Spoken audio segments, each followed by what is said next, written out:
Screen Slurps.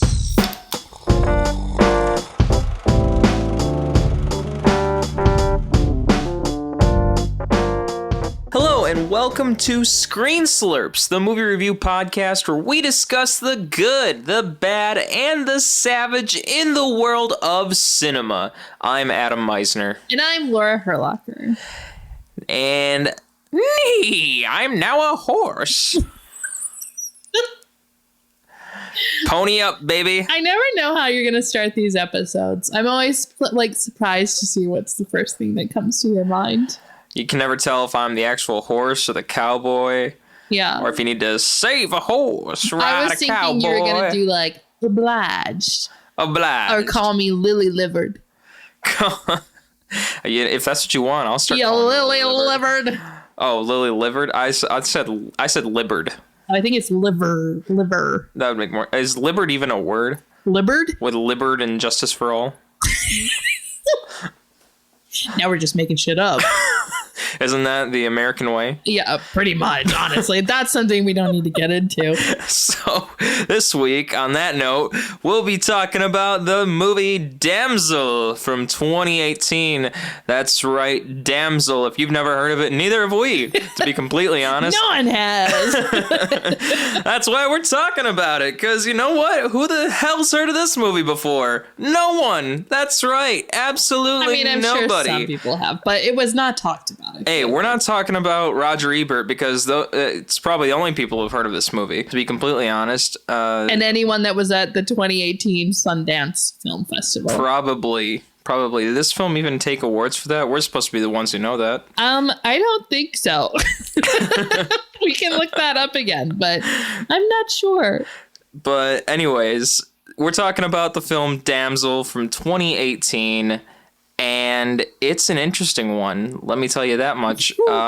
It's a very interesting film. And I'm very excited to actually talk about this film this week because little did I know that Robert Pattinson's in this movie, of all people. I love him.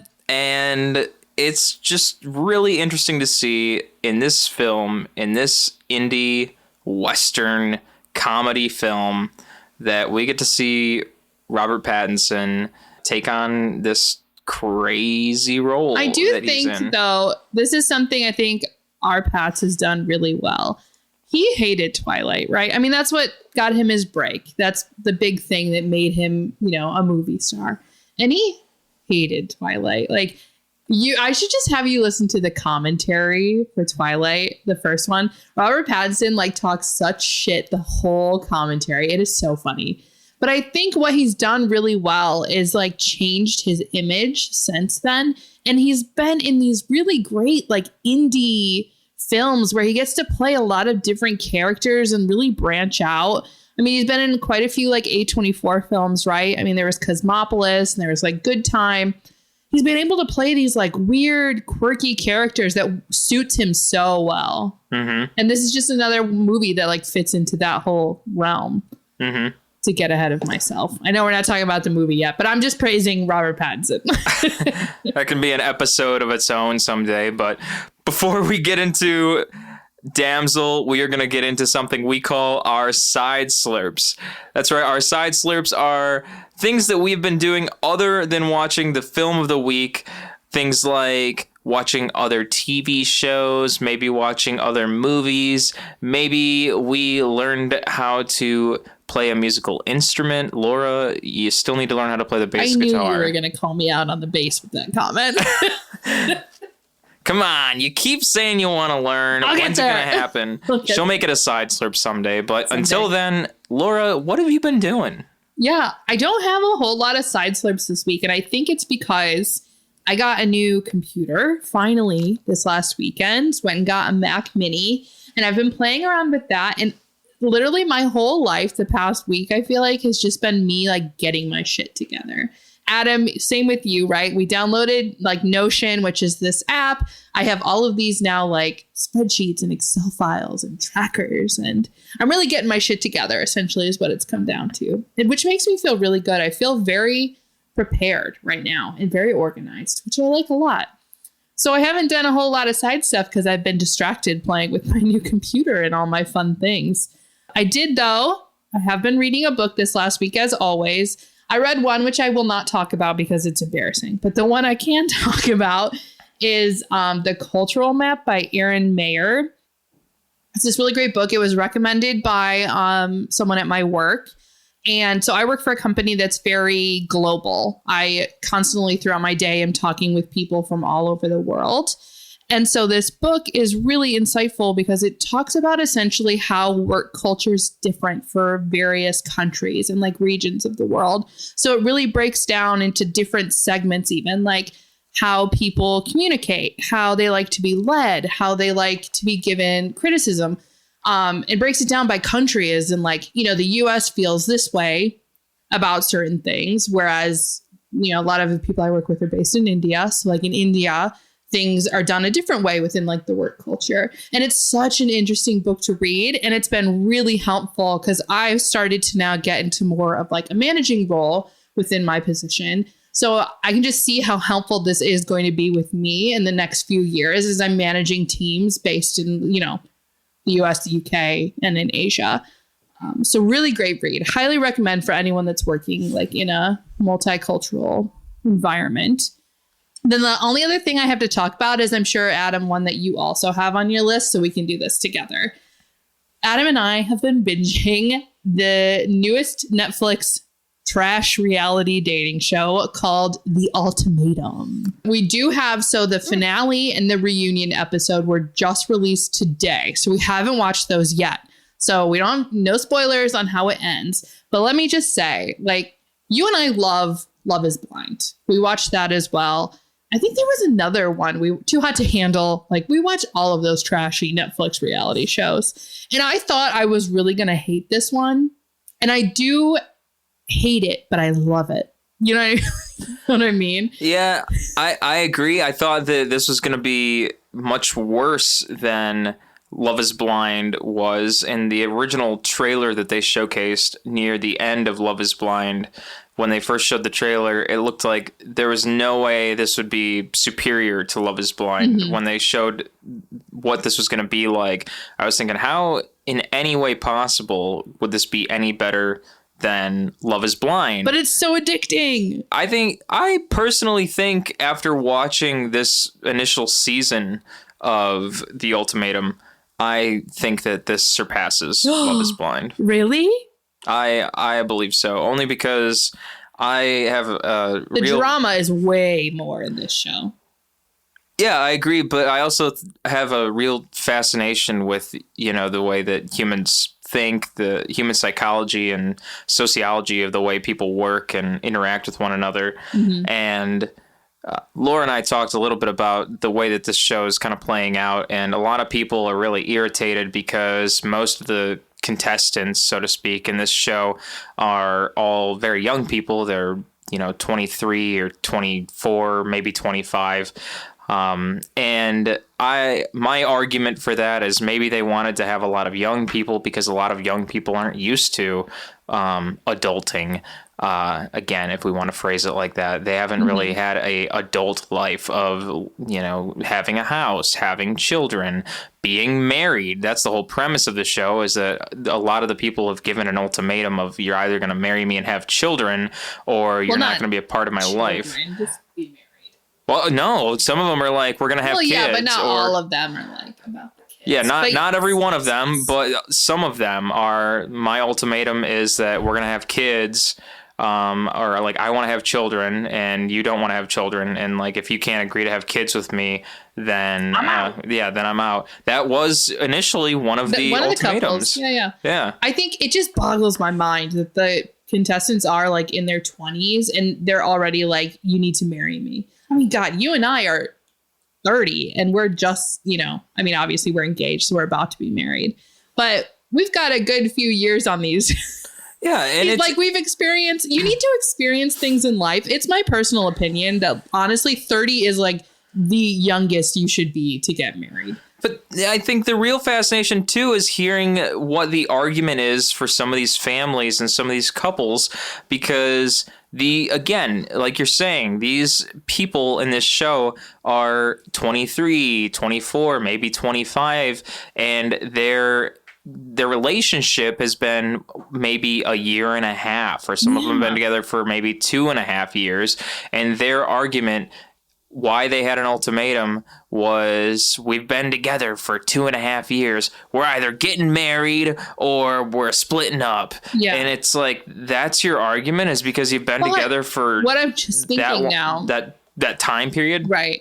But maybe that's why the show wanted young people too. Because what I was just going to say to that, I was going to be like, how do these people, if they've been with the person like 2.5 years, they're only 24, like who else have they dated? You know, that in my mind, I was like, how do you know this is the person if you haven't experienced other relationships? But then it just clicked in my mind, like, that's the point of this show. So the couples come on, they temporarily break up, essentially, and they like date someone else for 3 weeks to see if their original partner is the person they're supposed to be with. So maybe that's also why the show, though, casted young people, because they wanted people that didn't have a lot of experience. Right. Yeah, and I mean, that was my initial point, is that they're young. They really don't know what it's like to have that kind of experience of being around, being with other people. Yeah. And, you know, having that kind of... some do. We're not saying this is all 24-year-olds are like naive and dumb. All amateurs, but it's, you know, but obviously, like when you're in your 30s, you've experienced more things because you've just been on this planet longer. Yeah, but maybe you haven't. Maybe you are in your 30s, and maybe you are not, you know, going around clubbing and, going around mingling with a bunch of people. I understand. You do you, baby boo. You do what you want to do. There's no wrong answers, but this show, I think Laura and I can certainly say we suggest checking it out. It's interesting to hear the arguments that these couples are making in their own defense for their relationships. I'm interested to see, too, who's going to stay together and who's going to break up. Yeah. So as soon as we're done recording this episode, listeners, Adam and I are heading right to the TV. We got to watch final episodes. We got to watch the finale and the reunion. My voice just got really high because I'm really excited. I was like, hey. I think that's literally all my side slurps that I wanted to talk about. Like, honestly, my life has just been my computer, which is horrible to say, but you know, it is what it is sometimes. I'll be more creative in the next episode, everyone. I'll have better things to talk about. So with that, Adam, what about you? What have you been side slurping other than binging The Ultimatum with me? Yeah, don't cut yourself too short, Laura. I think on my end, what I have been up to is I've been continuing to read the book Reality Radio, Telling True Stories in Sound. The book is just a mass of stories from other podcast creators, some very large podcast creators out there, including Jad Abumrad from Radiotopia, Ira Glass from This American Life, the Kitchen Sisters, and there's many, many more podcast creators that have some stories included in the book. And I gotta say, it's great to be reading these stories that are in the book just to refresh my mind and learn new things and just keep my mind open and again fresh for ideas. And it's just great to see other people's perspective in the industry. So, gotta say, I would certainly recommend other people check out the book. And is that an older book? I don't think it's too old. It didn't just come out or anything, but yeah. I mean, I know Ira Glass is still very prominent. I'm just wondering, like, it would be interesting to have an update since podcasts have grown so much in just like the last few years. Mm-hmm. It'd be interesting to have, you know, an update to this book, maybe with some more like newer people that have come in. I think I was reading this book before while I was in grad school. So, I mean, so it is probably like a bit old. Years. Yeah. I was reading it back around, it had to have been around 2016 at least. So, it goes back, but not in a bad way. That was when I was diving deep into the world of podcasting. I mean, that was like the beginning. Yeah, that's why I was studying very heavily the industry of podcasting while I was in grad school, and taking classes on it and interviewing people in the streets of Chicago for my thesis. And it was very interesting to hear what some other people were saying to me when I was doing that around the Bean I just in Chicago. picture, have you ever watched Billy on the Street? I have Billy not, Eichner? actually. Oh my gosh. I'll have to show you some clips. It's so funny. He just runs around New York with a microphone and he talks really loud. I have a friend that actually has said, like, I remind her of him, which I think is a compliment. He just like runs around and like, not accosts, but you know what I mean? Like just runs up to random people on the street and he's like, "Miss, for $1." And he just asks random questions. Like one time Paul Rudd was on the episode with him and he was like, "Would you have sex with Paul Rudd for $1?" Oh, man. It's so fun. I'll show you a few clips maybe once we're done recording. You'll enjoy it. But I digress. It is a wonderful book. Definitely check it out. Again, reality radio, telling true stories in sound. I'll probably be finishing that up for the second time in my life in the next week. And other than that, I've been utilizing my brand new Tascam Model 12 mixer because, as I mentioned in our last episode, I had to make the upgrade after about 8 years of the same mixer we've been recording with for this podcast. So after upgrading my MacBook to the brand new OS Monterey. So we got a brand new mixer in the house. It works out wonderfully, and I'm getting my hands dirty using that thing, making some beautiful sounds. If you want to check it out, look at our Instagram. We posted a picture there. We did. We put up a picture of it online. TikTok, I think. Yeah, we'll be putting some videos of us using it, and I'll be recording even more different audio things with it pretty soon. Yeah, we're going to be having a bunch of crazy audio things. We're ramping up, people. Yeah. Even more audio. And without further ado, we will be diving in now to our review of the film Damsel from 2018, Damsel. This film was directed by the Zellner brothers, David Zellner and Nathan Zellner. The release date was my birthday, June 22nd, 2018. Look at that. It was meant to be, everybody. June 22nd, 2018. I wasn't born on 2018. I was going to say, you're not only 4 years old, 3.5. But June 22nd is my birthday. The film stars Robert Pattinson, Mia Wasikowska. Sorry, Mia, if I butchered that. Sounds very right. Sounds very Polish. Yeah. But I think she's Australian. It is a very cool last name. Yeah. It also stars the Zellner brothers themselves. Yeah, I was going to say, when you said they directed, they also wrote the movie and they starred in it. Yeah. David being one of the main roles, actually. And Nathan Zellner is Rufus Cornell, which we'll get into. It also has music by the Octopus Project, which is the greatest band name ever. It's an awesome band name, and they are an awesome band. So kudos to the Octopus Project. And very curious to see it's distributed by Magnolia Pictures. They are a huge distribution company. Magnolia puts out a lot of big films. So interesting to see this film being distributed by Magnolia. Not that it's a bad thing. It's actually a very good thing. So yeah, let's talk about what's the gist of Damsel? What are we really getting into here? Because first question, what is the genre of this movie? Do you want me to make one up? I'm saying, what do you think it is? Oh, I mean, without trying to cheat and try and Google search a genre on this movie, I would assume that this is a Western comedy. Yeah, it's weird though. Like, so we both went into this movie not knowing anything. And in the very beginning, I was like, oh, it's a Western. You can tell it's a Western for sure. Then it starts getting in and you're like, it's a comedy, but I would say more like a black comedy, which is how it's described. So it's described as like a Western black comedy. But then it gets into like the later half of the movie, and I feel like it becomes a totally different thing again. And it's this weird feminist film. I don't know. This movie, I understand why it's categorized as a Western black comedy, but at the same time, I'm like, is that a good description for it? That's I'm not sure how you see it as a feminist film, though. I think black comedy is a good description. You don't think it's feminist with Penelope's character in the second half of this movie? I guess you need to teach me about feminism then. Well, when we talk about the second half, we can go into it. I think there's some things I need to learn if you're going to start telling me it's a feminist film, because I just watched this film as a stupidly Western black comedy.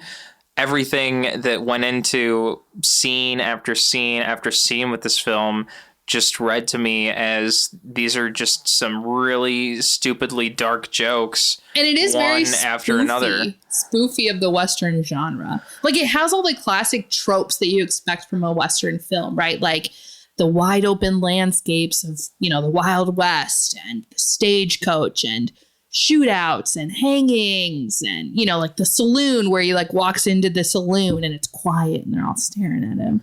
Like they play on all these Western film tropes, but then then they like throw in these weird random things. And that's what makes it that black comedy trope. And that's really what I started to enjoy about it as it went along, was that as I watched it, I'm seeing it as a Western. It reads as a Western. It looks like a Western. And then the dialogue and visually the things that I see happening are just really over the top, like ridiculous. Not ridiculous enough to be unrealistic, but ridiculous in the way that you start to think, just to make it a little whimsy. Yeah, it's like, what are you doing? Like, there's definitely some chuckles. Yeah, I will say. Yeah, like why is this here? Why does he have a crate on a boat that contains a mini horse? Yeah. It's not that he can't, it's just that he does, and then that's what makes it really like, okay, there's something going on. When have you ever seen a mini horse in a Western? Exactly. Never. Well, and the things that he continues to do. And so let's start from the top, first of all. The thing is, you might turn this movie on because you read online, probably. That's the first way that you heard about the movie Damsel, unless you're listening to us right now and you hear it from us. I actually found it on TikTok, surprisingly. Someone had made a video that was like, this underrated Robert Pattinson film you have to watch. And I showed you and I was like, Adam, this looks crazy. We have to review this. But to get into my point is that video, and probably anyone else on the internet, is saying this Robert Pattinson film, and the movie begins without Robert Pattinson in the very beginning. It starts with another man. Well, it starts with two men sitting and waiting for a stagecoach. And in doing so, one of the guys is this grizzly old man in a pastor outfit, and another guy that's just got some rugged, dirty clothes. And the pastor is just this pissed off old guy. It's Robert Forster, which I don't know. Have you seen Jackie Brown? He's from Jackie Brown. That's why I know him. But he's like a well-known older actor. He did unfortunately pass away a few years ago, but he's a really great guy. But yeah, the beginning's so interesting because you have these two complete opposites. You do have the old preacher who's like headed back to the East. He's done with the West. He's old. He's over it. And then you have the young guy who's just heading out to the West, and he's like excited for new things and to start a new life.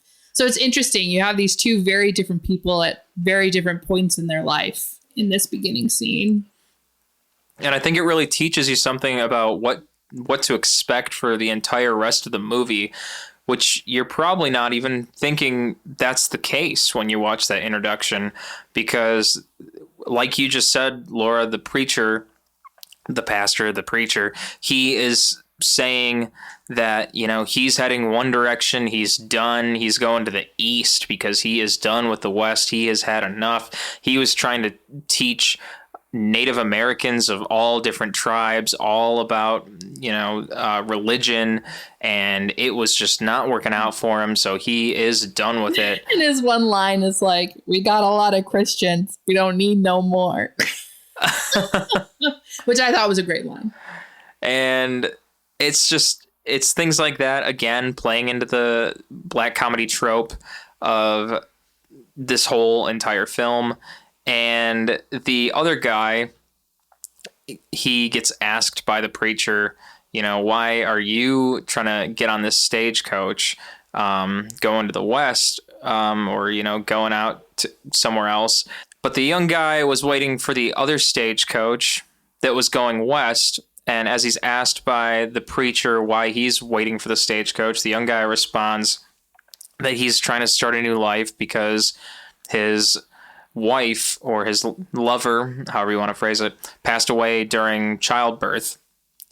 And it's a very dark sort of introduction to this film to have that image in your mind. But as I watched this movie, I was just thinking that these are two supporting characters to what's going to be a greater film to come with Robert Pattinson. I'm just thinking, oh, okay, these are just two sub-characters. It's probably just a concept that's yet to come later in the film. Maybe I don't have to worry too much about this, but they're not Robert Pattinson, so it's not the rest of the movie. It's not Robert Pattinson. Yeah, it's so not Robert Pattinson, so it's probably not going to be anything too crazy. But little did I know that what was yet to come was, number one, that preacher rips off his clothing, and not all of his clothing, but rips off his preacher outfit and tosses it at the younger guy who is waiting for the stagecoach because he had lost his wife and wanted a new life, a change. And the preacher also gives him his book that would teach him his Bible. Gives him his Bible that would teach him all about what he would need to learn to take on becoming a preacher. And then he just walks off into the desert to die. Yeah. Because he's tired of waiting for the stagecoach. Like, I'm coming, Lord. I'm coming. Yeah, he's sitting there on the bench, just constantly looking at his watch, looking into the sun. Where's that goddamn stagecoach? Yeah, where's that stagecoach? Son of a bitch. Just a crotchety old man. Yeah, and then decides he's just going to walk off in the sun. He's had it. He's like, you know what? I lived my life. I'm done. What a great way to start this movie. And then what does that end up cutting to? Robert Pattinson on a dance floor. Oh, that is yeah. And he looks like a doofus. I told you, as soon as he came on screen, I was like, oh my God, it looks like he just got this like slappy, happy face, like grin on his face. And his hair's like parted in the middle. He just is like dancing and bouncing around. Yeah, doing like some little two-step on the floor. He just looks goofy and cute, which I loved. It like kind of endears you to his character like right away. You're like, oh, this guy, he's just a doofy little dude in love. It was absolutely ridiculous. So that's the introduction. We get to Robert Pattinson's character, Samuel Alabaster. What a name. Is his name. Yeah. And so he's on the dance floor, and so is the love of his life, Penelope. She's also dancing with him. But they're dancing to the opening credits, and that's followed by him rowing up to the shore of town with his little canoe. And he's got a box in there. My first question is, where was he coming from that he's sailing up to the coast? It's obviously the coast of like California or Oregon, somewhere over there. It was actually Utah. No, Utah's not on the coast, Adam. Well, he filmed in Utah. I know, but he traveled from the coast to Utah. Oh, I understand what you're saying. I was going to say. The ocean is not in Utah. It's landlocked. Well, they filmed the movie in Utah. Yes. But where he started is on the coast. I got you. But I'm wondering, where was he coming from? Like, if he's from the east, did he like sail through the Panama Canal, which probably I don't think existed then? Did he sail around and then land in like California or Oregon and then walked into Utah? Like, the logistics I'm confused about. Yeah, I don't know. Like, where does the horse come from? And how long was that horse stuck in a crate on a boat? The poor thing. The horse is the best part of the movie, everyone. That's a lie, but it's a great part. Or how does he travel from the coast to Utah? Like, he just they're on the horse. He picks up the horse in town. I mean, I can understand how he gets into Utah. Him and the pastor, travel through. I just don't get where he's coming from that he's sailing up to the coast. Yeah, I don't have an answer for you. Okay, well, I'll just forget. Now you're making me think.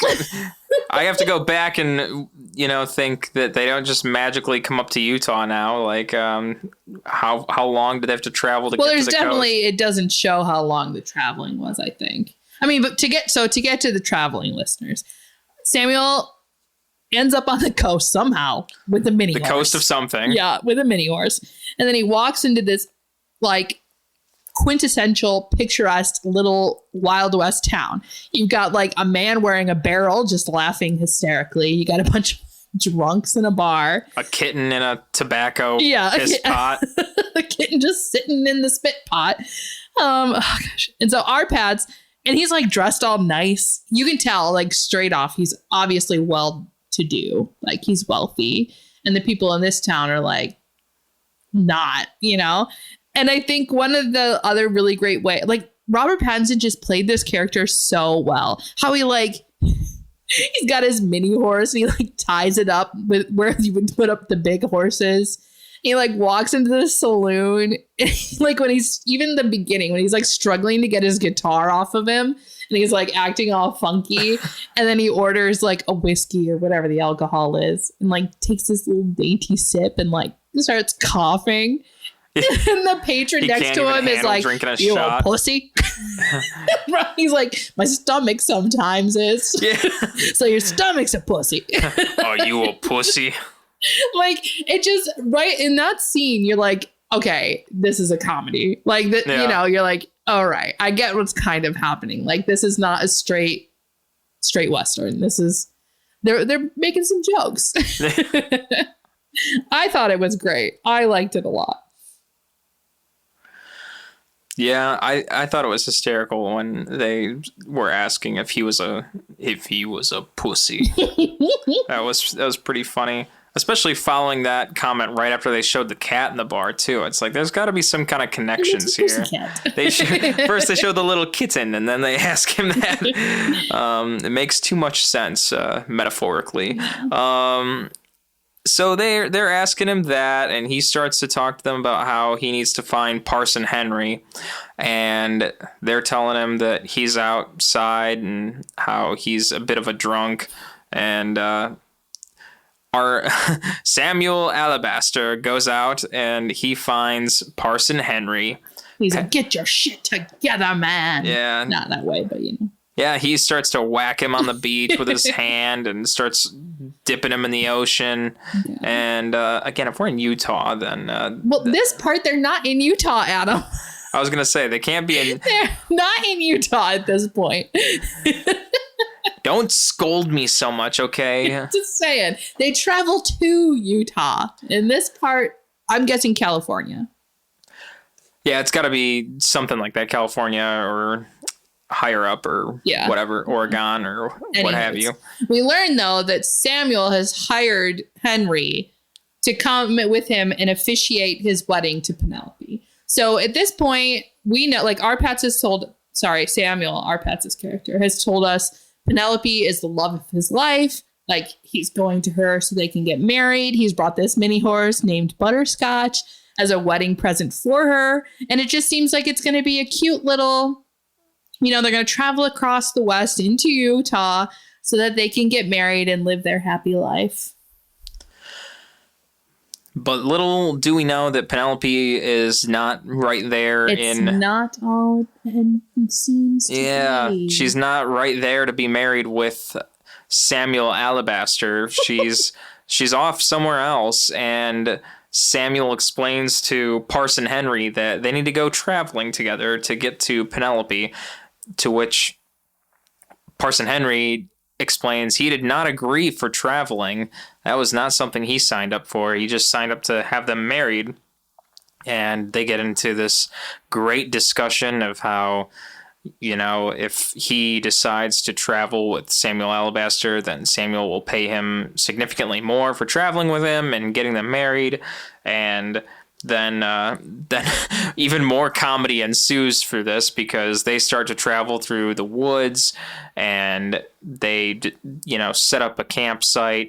And let me also say that I was pleasantly surprised to see that they're traveling through the woods, and obviously Samuel Alabaster is taking Butterscotch with him. They're That both poor riding. horse. They're both riding regular size horses while also taking Butterscotch alongside them. This mini The horse is like and running. He's got to a keep... chicken on it. Oh, yeah. Butterscotch has a chicken on its It was back. so okay, listeners, have you seen The Labyrinth?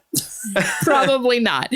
But in The Labyrinth, there's a character called Sir Didymus. He's like a little dog who rides a dog. And literally that's all I could picture when I saw that chicken. It's just like it's a bird chicken in a cage on top of a mini horse. It's so great. And also, while we're on that point, one of the other really funny lines in this movie was when he was telling Parson about the mini horse, and he's like, its name is Butterscotch. And then the Parson was like looking at the big horse, the large one, and he's like, does that one have a name? And Robert Pattinson is like, regular horses don't have names. They're just regular. What? I loved it.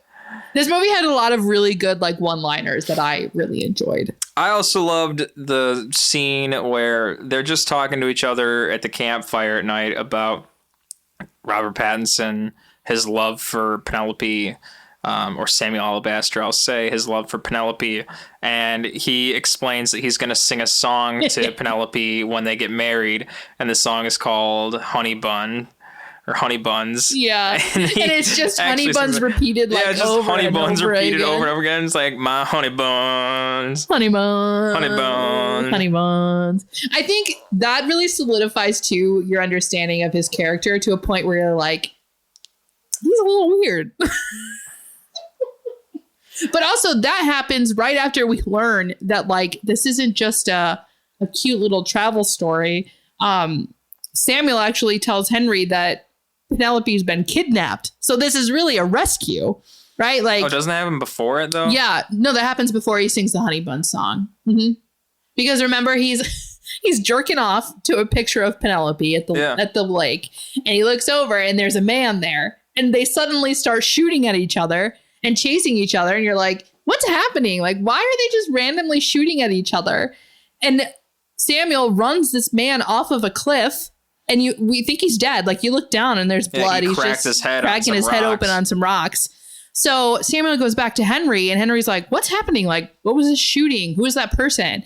And that's when Arpats tells him, well, so in fact, we need to go rescue Penelope because she's been kidnapped by these brothers, Anton and Rufus. And that was Rufus. Yeah. And, he was headed back to tell them that we're coming. And so I had to get rid of, I took care of it. So we have to go save Penelope, and then we can get married. And that's when Henry's really like, I did not sign up for this shit. Yeah. He's like, I thought I was just officiating a wedding. Now we're doing a shootout and a rescue. What the hell is happening here? And Arpats is like, but I love her. It's true love. I'm going to sing her this song, do this for love. Do this for Penelope. So Henry's don't you believe in true love? Yeah. So Arpats sings that Honey Buns, and Henry's just like, I get it. I will help you save your woman. And as they go off to the cabin in which Penelope resides in, where Rufus's brother is in with Penelope. Yeah, Anton and Penelope. Samuel Alabaster, Arpats' character, he explains to Parson Henry via a diagram in the ground that he used with some poop and a pine cone. Why would he use a pile of poop as part of his the poop was master the cabin plan? Yeah. And he's using a pine cone or something and some twigs. And my favorite part about this scene when they're sneaking up to the house is they're sneaking. They're trying to be quiet, right? But the parson is throwing the guitar around. It's clanking and making noises everywhere. And Samuel is wearing these spurs that literally are so he's loud. Trying to crouch and creep around to an outhouse. There's no subtlety, no surprise. They had to have heard them coming.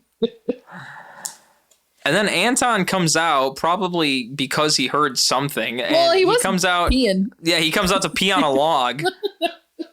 They have an outhouse too, and he comes out to pee on the log. Outhouses are for number twos, Adam.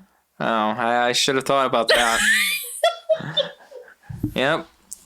I should have used my brain cells on that one. Also, though, can we talk about how the horse in the background was wearing a straw hat? It was a donkey. Was it a donkey? Yes. Okay, well, whatever it was, horse or donkey, it was wearing a hat. That's all I could focus on. I kept going, Adam, it's wearing a hat. Yes, it was. Yes, it was. It was very cute. Anyway, Anton comes out of the house in peace. Yeah. He goes to take a leak, and Parson Henry's clearly freaking out as he's sitting there. And Samuel's not even moving. Samuel's hiding behind the outhouse this entire time. And Parson Henry's sitting there with his gun, his rifle, looking at the outhouse, thinking, what's going on? And he's looking at Anton. He's freaking out, and he just blasts Anton right in the head. Yeah. Accidental shooting. And then right after that, then Samuel Alabaster moves and looks at the body in the ground and thinks like, oh, doesn't he say boy. like, die, bastard? Yeah, die, bastard. And then just shoots him more in the chest. He was trying to make it, he's got to have the final say. Yeah. So he can be like, oh, I protected you, Penelope. Yes. Oh, man. And then this is where the movie makes like plot twists. The biggest plot twist ever. Though I did kind of call that it was going to happen earlier in the movie. I just didn't want to say anything to you because I didn't want to ruin it. But I was like, I bet you there's something going on here. And lo and behold. Well, you can kind of assume this as you watch the movie, even if you're not assuming it. But yeah. Anyways. We learn that Penelope was not kidnapped. She willingly went with Anton because she loved him, and they got married, and they've been living here in Utah, and she's been so happy.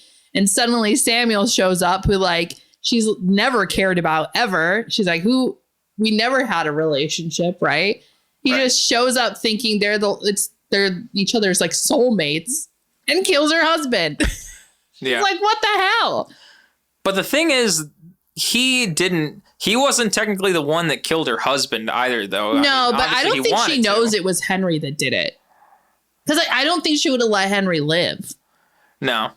I think she just assumes it was Samuel that did it. Yeah. But as this goes on, it just continues to get weirder and weirder and weirder because she is firing her gun from the cabin as she doesn't know who was out there and what's going on. And she comes out as we realize it's her firing her gun from the cabin. Mm-hmm. And then Samuel Alabaster stops her from shooting him. And then she sees that Anton is dead in the ground and she's freaking out. And she's saying, what did you do? What did you do? And then Samuel's trying to play off his defense like, I saved you from this guy and now we can get married. Right. And she's freaking out. As Laura was explaining, she is beginning to explain, Penelope is explaining that she loved Anton. She was the happiest she's ever been, and she wanted to live with him, and she never wanted to be with Samuel Alabaster. Mm-hmm. As she realizes that Parson Henry is off in the woods, then she kind of wants to shoot him because she doesn't know who he is. But as he explains himself, he starts to say he doesn't know. He's like, I have no idea what the hell's going on. I'm just here to officiate a wedding. I think, though, this scene, I think it, again, need to praise Robert Pattinson. Like, it's part of it is the really good writing of this scene. And the other part is just how Robert Pattinson, like, portrayed this character. I think this is such a good scene because for the whole first part of this movie, you just think that Samuel is this, like, goofy, hopeless romantic, right? He just seems really like sweet, but a little dumb, but whatever. And just a hopeless romantic. And then suddenly when you hear Penelope saying like, we have no relationship, like I never cared about you. I loved Anton. You suddenly see Samuel in a different light and you realize like he's delusional and it's much like darker and he's kind of dangerous and that he's like a stalker. Essentially, he like followed this woman who he probably danced with her once, which we saw in the opening of the movie. Right. And then he thinks like it's a love match. And so he's stalked her to Utah. Yeah, who knows how he got that picture that's on his necklace. Yeah, exactly. And it's just like you realize that he is not the hero of this movie. He's definitely like a creepy kind of villain. Like I think this movie does a really good job of, you're like, and I think this is one of the questions I wanted to ask you too, and maybe I'll ask it later when we're done talking about the whole movie. It's like, who actually is the damsel? Like, you think it's Penelope. I don't think it is Penelope. Like, I don't think it's Samuel. Like, is it Henry? You know, like, and like I said, maybe we can talk about this later once we finish it. But like, this scene just suddenly, it's only halfway through the movie. You know, like, you would think this would be an ending. Like, things just totally change. And the real plot twist here too, other than that plot twist, because there's plenty of them that seem to show up in this movie, but the twist that happens here, again, other than Anton getting shot up and Penelope coming out and saying, I never wanted to marry you, is that as she explains all of this to Samuel Alabaster, Robert Pattinson's character, Samuel then just takes it all in, like, okay, so that's what you're going to tell me. And then he walks off to the outhouse and shoots himself. Yeah. Which you're like, he's the lead. And it's halfway through the movie and he's dead. Yeah, he just goes off and shoots himself and takes himself out of the movie right there. So that's the end of that for him. Mm-hmm. And then as a viewer, you start to think, what the hell is going to happen now? Right. Like, we've been following him this whole time. You know, all the focus has been on him and he's gone. And it's weird. The movie has like two parts, right? The first one, we have him as the main character. And now it switches with his death. And the movie then follows Penelope. And, you know, we're seeing kind of the aftermath of like what she is going to do, I guess, after she just lost her husband and everything else. Right. And she's, you know, freaking out about the whole thing. And Parson Henry's trying to help her get through this. And she's not taking on his advice as he first starts to try and console her. Her husband had died and Samuel Alabaster had shot himself off in the outhouse, but he's trying to give her some, you know, emotional understanding about all of that. But she's not taking it on. She wires him up with dynamite and puts him in a noose above butterscotch. Blows up her own house. Blows up her own house. Well, first she puts him in all of that and like hangs him up, I think. And then, or no, does she blow up the house and then do that? Yeah, I think the house is the first thing she does. Yeah, and then she wires him up and then puts him in a noose above butterscotch. And like she's going to just blow up all of them. And then he has to explain to her, I have to go to the bathroom. I'm a little shy. Number two. So he asks if he can go, you know, take a dump in the woods without her watching him. And as he goes to do that, he first goes to find a spot where he had laid down his rifle by a tree. And it's kind of this passing thought, thinking, you know, do I shoot off Penelope and go my own way, or do I not? And I think he makes the decision, like, I'm not going to try and blow her brains out. He needs someone to boss him around. Like, that's just his character. So he realizes, you know, Samuel's gone. So he's like, now Penelope is my master. Well, I don't think he'd really be the kind of person either to just want to shoot someone off. No, he's either.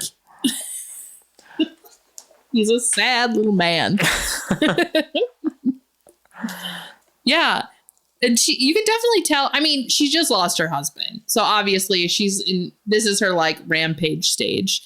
And so she just like blows up her house, blows up everything. And she's like, fuck it. Let's leave and start anew, and takes Henry with her. Yeah. And I think Parson Henry's character too, like, he's just trying to be nice and he's looking for a change with his life. Obviously, throughout this entire film, that's what he mentioned in the very beginning of it. He was looking for a new life. Yeah. He lost his wife when she was bearing a child. See, and this is the part where I'm like, oh, he must be the guy from the beginning of the movie. Yeah. And then I'm like, so he's not actually a parson, right? Like, he got the clothes from the old guy in the Bible and just kind of pretends that he's a parson. Yeah, and he explains that a few different times. They ask him, like, are you really a parson? Yeah, and he's like, yeah. He's like, my heart's in the right place. Yeah, but like that, honestly, this part is when I was like, it clicked. And I was like, oh, he's the guy from the beginning. Or when he pulls out the book and they ask him, where are the rest of the pages of the book? In my head. Yeah. When you could tell, like, when he officiates, if that's what it's called, the funeral. He's just making up stuff. Like, using kind of what he knows from maybe going to other funerals, but he doesn't actually know what he's talking about. But yeah, the second part of the film then is now. So the first half, we see the journey from the coast to Utah of Robert Pattinson's character, Samuel. And now the second half, we're seeing the journey of Penelope to the coast, like to start her new life. So it's interesting that we're now seeing like the opposite. And she takes poor Henry with him, and like he's covered in dynamite while riding this horse. I feel so bad for the guy. Yeah.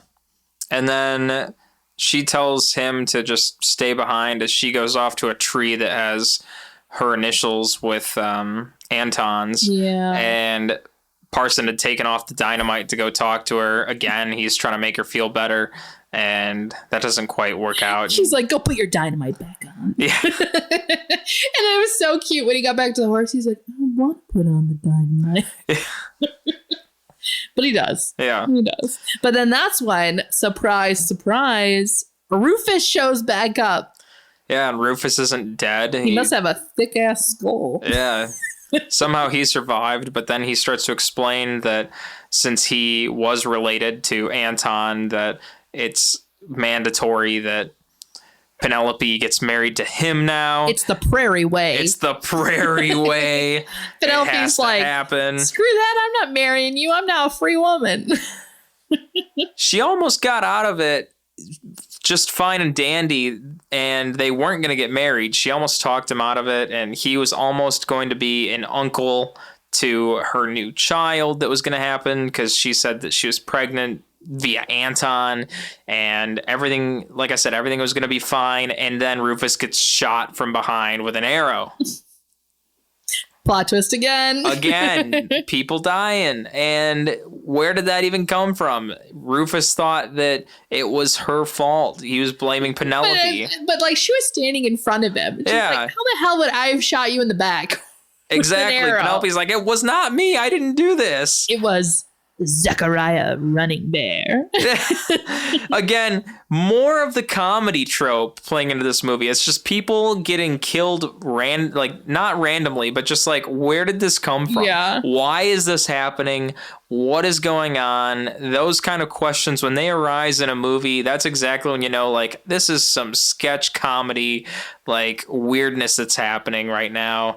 And I don't mean sketch comedy as in, like, you're going to Second City. I mean, like, sketch comedy as in, like, sketchy, like, weird comedy. Yeah, my one complaint is, like, I did not like the second half of this movie. I didn't feel like it had, like, a clear purpose or really a point. I think the first half was so well developed and like the characters were great. And then this half is just kind of like a bunch of random events happening. It's like, what is the point of all of this? I didn't like the second half since we're almost done with it. But I agree, like, because it's just sketch. It's a bunch of little, like, it's random events happening. I don't know. I didn't feel like there was a purpose to it, but that's just me. Well, I think throughout the second half, we're getting, you got a little bit more depth with Penelope's character after Anton died, after Samuel Alabaster died. As that continues on, we're seeing a little bit more of Penelope and her purpose a little bit until, Rufus shows up. And we're also getting a little bit more out of Parson Henry as he is, chained along with her. And as Rufus gets murdered, that's when I think you get to see Parson Henry really open up to Zechariah Running Bear. And again, that's a moment where I start to think, like, man, I think he's really, like, the one who's in the limelight for this film, which, whether you're thinking that or not, I think that was my real appreciation with this movie, is that I think Parson Henry's the one that's really, like, he was looking for a change from the very beginning of this movie, and he's just hooked on to all these other characters as they drag him along throughout all of their qualms. It's just like, first he's chained to Samuel Alabaster, like, all right, you're my sidekick and I need you to, marry me and Penelope. And he's just kind of in it for the ride. Like, okay, well, I'm getting paid for this, but all right. And he's getting told about how wonderful Penelope is through and through from the beginning. Like, Penelope's this great, Penelope's like this flower. Penelope's beautiful. Penelope's that. And you can only imagine what's really going through his head as he's like, probably thinking he wanted to change because his wife died bearing a child, and it's like he's on a horse lonely and wishing that he had something while he's following along this other guy who's like, I'm gonna get married to this beautiful woman. And it's like, damn, dude. Like, well, and that's, I mean, as we get to the ending, like, we're almost there, and that's what he says at the very end, right? So they end up at this town, and him and Penelope are about to split ways, and he like spontaneously proposes to her, and he says, like, I miss having someone to love. I miss being loved. Like, I just want someone I can trust and be with, and he wants like this happy ending because he did lose that. Like, he lost his wife and he's been kind of alone since he's been out in the West. But Penelope was like, no, thank you. Yeah, just chucks a rock at him. And first she says that he can keep the butterscotch. And after he says all of that, she chucks a rock at him, takes the wedding ring, and takes butterscotch back. And then just leaves. So the poor Henry. I know. Oh. And even prior to that, he opened up all of this, feeling to Zachariah Running Bear, saying that, like, is there any way that he could take him to where he, resides, whether that be, a teepee, a cave, or, wherever he lives. All these, like... Yeah, all these random places. And he's like, just so I can understand how you live and what you do. And he says, like, you can even scalp me if you want to. And Zachariah's like, why would I want to do that? And Parson Henry's like, I just desperately want to change. Something. Like, I want to feel something. Yeah. Yeah. But he ends up alone. Yeah, in the end of the movie. Yeah. And that truly, like, seeing that happen in this movie, like, I understand this movie is supposed to be a dark comedy, which you're really playing into the dark end of the stick on the end of this one. But, yeah, it's just, like, playing that through to the end. Mm-hmm. It just made me think, like, wow, like, there is some real depth to that, to see, like, this guy from beginning to end, like, he really wanted to change. And he didn't get one. Yeah. But the second half of this movie, Adam, is where like the feminist aspect comes into play, right? Because, I mean, you have Penelope who suddenly has realized like she doesn't need a man. She's proposed to twice, which back then, like, everyone got married. This is what you did, and she's realizing like, no, I am a strong woman. I can make my own decisions. I don't need a man to like control or own me. That's like where the feminist aspect comes into play, with her like coming to her own and realizing like I can be off on my own. Yeah, I mean, and that's fair. And I think it's nice to see that it starts off, the movie, begins with Robert Pattinson coming in with a mini horse thinking, it's all fun and dandy that he's just going to take away this girl from what she had was a happy relationship. Like, he can just steal it away, and he fails to do so. It's a horrible situation that he puts himself in, trying to, in the Western sense of take out her husband and try and just be like, all right, now you're mine. But it's nice to see that she takes off on her own and, does her own thing. I still feel bad for Parson Henry, but it's good to see that, she can go off on her own and do her own thing. Yeah. And I liked the play of the imagery that was kind of like a synonymous imagery, where it's kind of like Robert Pattinson comes in on the canoe, unboxing butterscotch, and we see Penelope leaving on the canoe with butterscotch. Full circle, right? It like brings it back full circle. Yep. I don't know if it's a canoe. Is it a canoe? Aren't those usually skinny and long? Whatever, it's a boat of some kind. Like a rowboat. It looked like a canoe. I don't know. That's me being very particular. I don't think it would. I don't know. I mean, canoes are kind of skinny. Yeah. They're like long and skinny. I feel like it was like a rowboat. Same thing. I don't need to get picky about the type of boat. No, get picky, please. I don't think it was a canoe, but anywho's. I don't know. Can you fit a box on a canoe like that? No, I think canoes are too skinny. You know, they're like really long and skinny. This was like a pirate rowboat. I mean, canoes don't have to be that long, but whatever. One person you weren't wide. in the Boy Scouts. No, I was not. I am not the boy. Hey, you can be in Boy Scouts and be a woman now. Now, so. not when we were kids. Things were different then. Yeah, it could have been a boat. I just... It does not matter. Yeah, Adam. whatever. We'll talk about it later. Yeah. Let's go into the reviews. Let's go to that. Because we talked about the movie. I don't know. We went through the whole plot. Very involved here.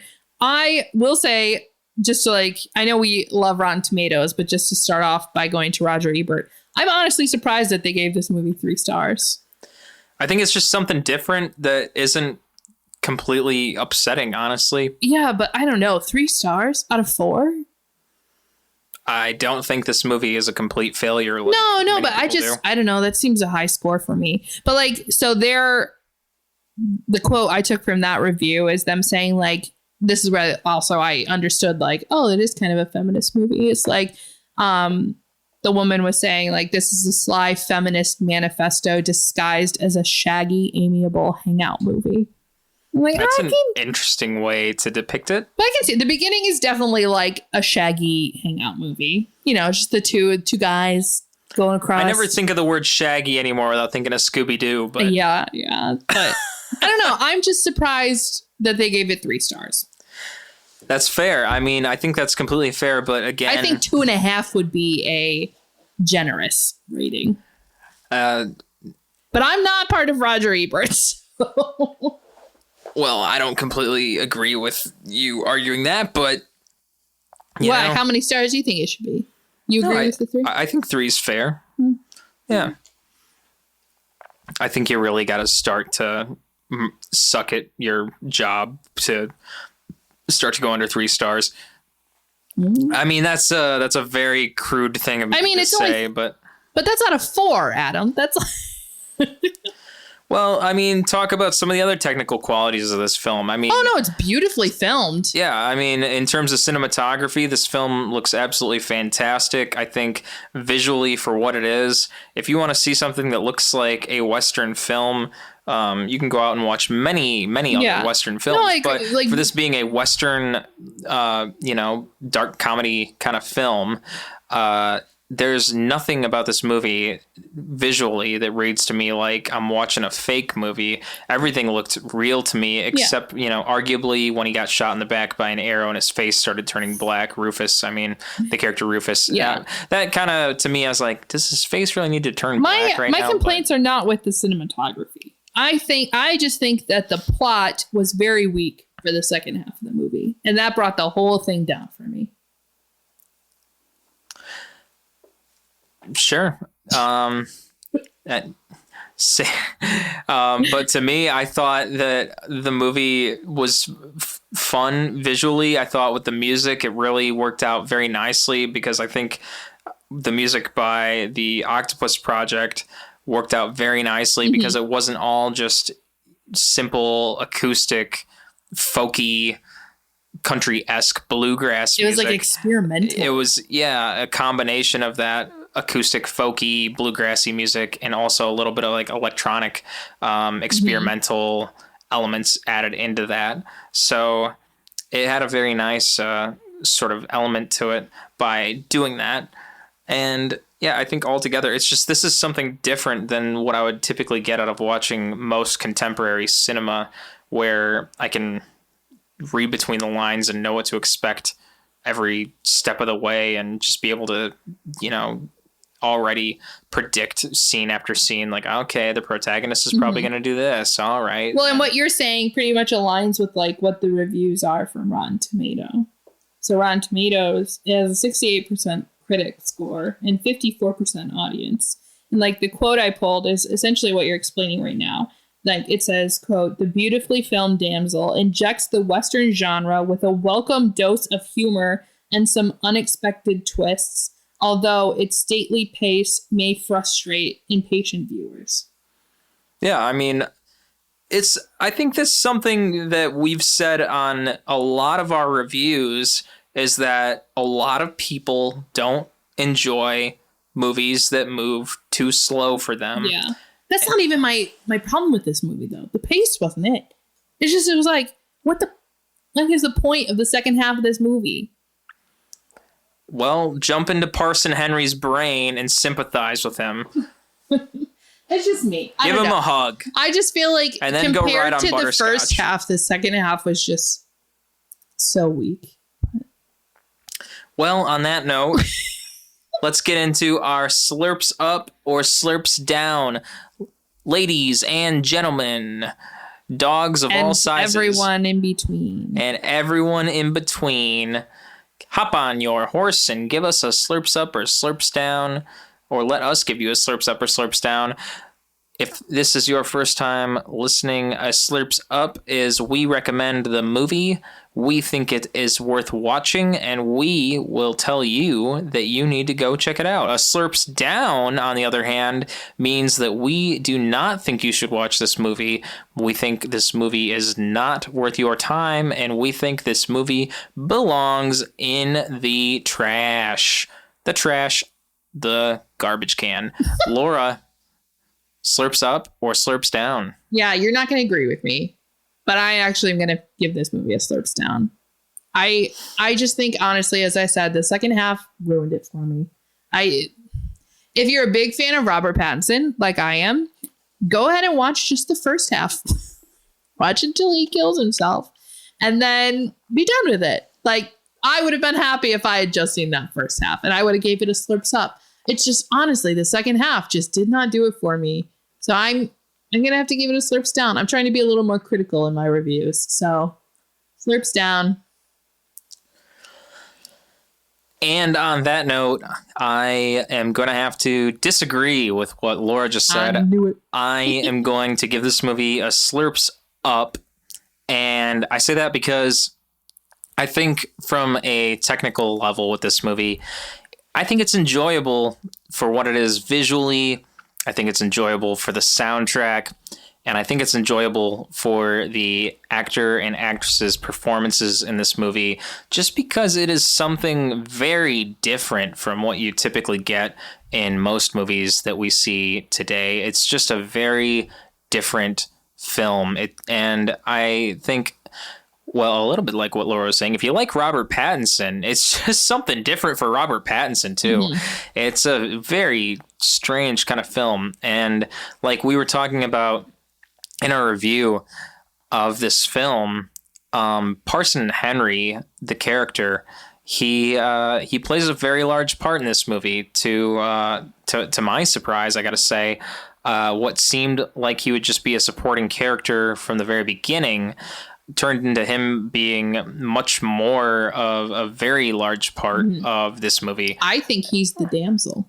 I 100% agree. And that is why that's pretty much 80% of the reason I'm giving this movie a slurps up, because it's just seeing that emotional development of his character, or seeing like how he is putting his feelings out there, or why, seeing him say that he's looking for a change and why he's traveling and he wants this change in his life. And then to see his character through this entire movie just never really get that. He's doing all these different things. He wants something good in his life, and no one else is ever going to give that to him. He's asking all these different people for a change, and no one's going to give that to him. Is that really the lesson that we're trying to gain from this movie, is that he keeps asking other people for a change, and maybe he's never going to get that from anyone else but himself? Is that the takeaway? I guess you'll never really find out until you watch the movie. Yeah. So, or, I mean, my suggestion, if you want a Western comedy, is just to go watch Wild Wild West. Or you can take my advice and give this movie a chance. Wild Wild West also has great scenery, a great soundtrack. You get well, we're not fans of Will Smith anymore, so maybe I take back all my comments about Wild Wild West. So definitely, I say check out the film Damsel. Watch Shanghai Noon. Get out of here. That's a fun one, though. Owen Wilson and Jackie Chan.